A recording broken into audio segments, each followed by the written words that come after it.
À votre avis, quelle est l'industrie la plus rentable aujourd'hui? L'automobile? Le luxe?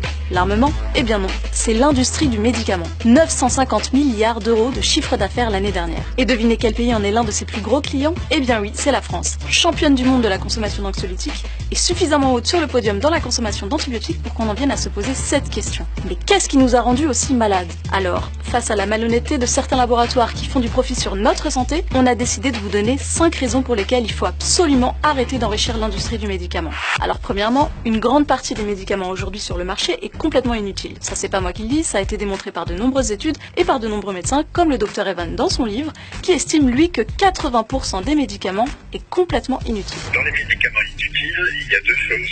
Il y a d'abord des médicaments tout à fait inefficaces et qui n'ont donc aucune raison d'être sur le marché, surtout à des prix élevés.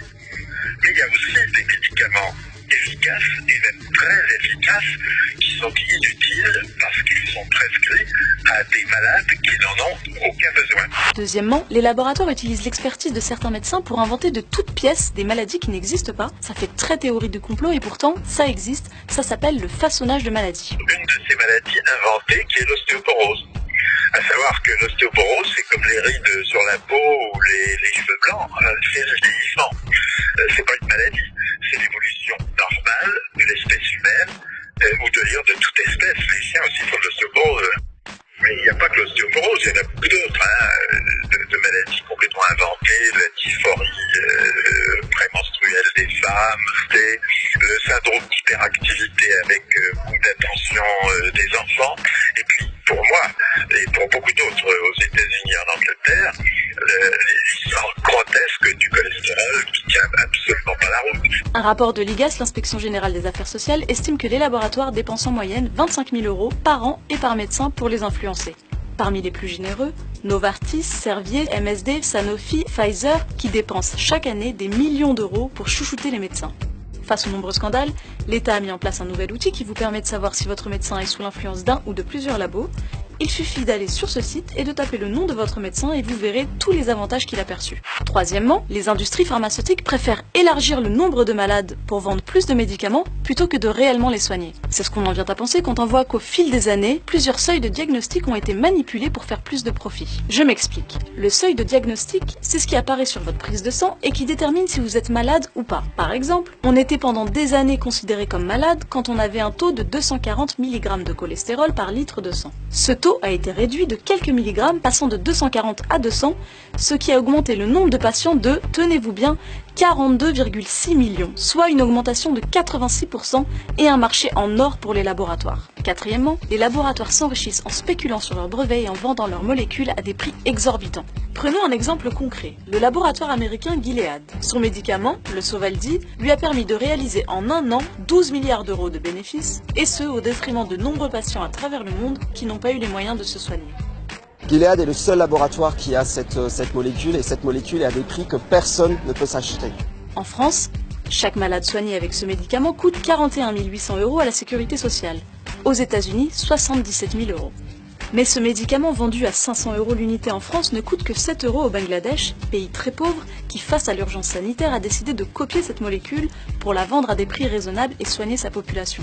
Alors pourquoi est-ce qu'on ne fait pas la même chose? La situation est inacceptable parce que la France avait justement, de longue date, depuis près de 60 ans, une disposition légale. Le gouvernement déclenche ce qu'on appelle une licence d'office, en anglais Non-Commercial Governmental Use, une utilisation à des fins non commerciales par le gouvernement. Eh bien, ces dispositions, d'autres gouvernements, et je pense à celui de la Malaisie, très récemment, en septembre dernier, 2017, n'ont pas hésité à l'utiliser. Elle payait 12 000 $, le même traitement dont nous parlons contre l'hépatite C au laboratoire Gilead, et elle ne pouvait pas soigner à ce prix-là les 500 000 personnes affectées par le virus de l'hépatite C en Malaisie.